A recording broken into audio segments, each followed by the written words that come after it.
এক ভাই লিখেছেন, হ্যালো ভাইয়া, আমি আজ আপনার সাথে একটি সত্য ঘটনা শেয়ার করতে চাই, যেটি আমি শুনেছি আমার এক বন্ধুর থেকে।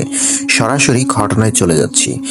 আমার বাড়ি যমুনা নদীর চরে কোনো এক গ্রামে। এখানে না আছে কোনো প্রযুক্তি সুযোগ সুবিধে, না আছে কোনো উন্নতি। বেশিরভাগ মানুষেরই সাদামাটা জীবনযাপন। এক পাশে নদী ভাঙে, অপর পাশে বালুচর গড়ে ওঠে।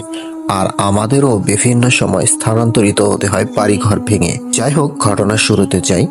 তখন ইলিশ মাছ ধরার মৌসুম চলছে। আমাদের এলাকার বেশিরভাগ মানুষের জীবিকা নির্বাহ হচ্ছে মাছ ধরা এবং নৌকা চালানো। আমাদের ওই গ্রামেরই বেশ কয়েকজন ছোট ছোট ছেলে মেয়ে হারা ছিল একটার পর একটা। এলাকার মানুষজন অনেক খোঁজাখুঁজি করেও তাদের সন্ধান খুঁজে পাচ্ছে না। সবাই ভাবতে থাকে হয়তোবা নদীর পানিতে গোসল করতে গিয়ে পানিতে পড়ে মারা গেছে আর নদীর স্রোতে ভেসে গেছে। যাই হোক, প্রতিদিনের মতন আমি এবং বাবা ইলিশ মাছ ধরতে জাল ও নৌকা নিয়ে বের হয়ে পড়ি। রাত আনুমানিক 1টা কিংবা তার বেশি বাজে। আমাদের এলাকায় বিদ্যুৎ তো দূরের কথা, কিছু কিছু বাড়িতে সৌরবিদ্যুৎও নেই। আমাদের একমাত্র আলোর ব্যবস্থা ছিল হ্যারিকেন। হ্যারিকেন জেলে নৌকা নিয়ে যাচ্ছি মাছ ধরার গন্তব্যে। নদীতে যাওয়ার আগে একটা কবরস্থান পড়ে। বালুচরের মধ্যে একটা কবরস্থান। বর্ষার সময় মানুষের হাড় গোড় মাথার খুলি পানিতে ভেসে যেতে দেখা যায়। এরকম অনিশ্চিত বসবাস এখানকার মানুষদের। যাই হোক, নৌকা চালিয়ে যাচ্ছি। বাবা হ্যারিকেন নিয়ে নৌকার সামনে বসা, আমি পিছনে নৌকা নিয়ন্ত্রণ করছিলাম। হঠাৎ বাবা চিৎকার দিয়ে পিছনের দিকে চলে আসে নৌকার। আমি আতঙ্কিত হয়ে বাবাকে জিজ্ঞেস করি, কি হয়েছে, কি দেখে ভয় পেয়েছ?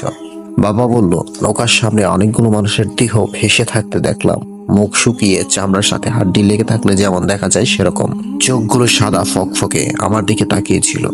আমরা যেদিকে যাচ্ছিলাম মাছ ধরতে, সেদিকটাতে নদীর বিভিন্ন স্থানে বালুচর উঠে কাশবনে ঢেকে গেছে। আমি বাবাকে বললাম, প্রথমেই ভয় পেয়ে বসলা, আজকে আর মাছ ধরা হবে না, চলো চলে যাই। বাবা বলল, ঘুমের ঝোঁক ছাড়েনি হয়তো, তাই ভুলভাল দেখেছি, এসব কিচ্ছু না, চল তাড়াতাড়ি নৌকা চালাতে দেখি। কাশবন পার হয়ে যাচ্ছি। কিছু দূর যাওয়ার পরেই মনে হলো পিছনে কাশবনের ওদিক থেকে ছেলে মেয়েদের হই হুল্লোড় শুনতে পাচ্ছিলাম, যেমনটা অনেকগুলো ছেলে মেয়ে বিকালবেলা একত্রে মাঠে খেলা করতে গেলে হয়। রাত তখন 1টারও বেশি। বাবাকে বললাম, বিষয়টা কি শুনেছ? সে বলল, হ্যাঁ, আমিও তো শুনতে পেয়েছি। ওসবে কান্দিস না, শয়তানি কত রকম কুমন্ত্রণা দেয় মানুষকে। আমরা আমাদের কাজে যাই। নৌকা নিয়ে আরেকটু এগিয়ে যেতেই পেছন থেকে একটা ছোট বাচ্চার আওয়াজ অথবা ডাক শুনতে পেলাম। সে মা মা বলে সুর ধরে ছোট বাচ্চারা যেভাবে কাঁদে সেভাবে কাঁদছিল। এত রাতে বাচ্চা, ব্যাপার কি? বাবার কাছে বিষয়টা সন্দেহভাজন মনে হলেও মানবিকতার দিক দিয়েও চিন্তা করতে হয়। বাবা ভাবলো, সত্যি সত্যি কারোর বাচ্চাও তো হতে পারে, নদীতে এসে কোনো বিপদও হতে পারে, যেহেতু যে যেরকম পারে রাত বিরেত মাছ ধরতে বের হয়ে পড়ে। এটা ভেবে নৌকা নিয়ে ওদিকটাতে যেতে থাকি। কাছাকাছি যেতেই তীব্র পচা এক গন্ধ নাকে এসে লাগে। ভালোভাবে খেয়াল করে দেখি সেখানে কোনো বাচ্চা কিংবা মানুষজন কেউই নেই। এরকম পরিস্থিতিতে ভয় পাচ্ছিলাম, তবু বাবাকে সাহস দিয়ে বললাম, চলো বাবা, চলে যাই।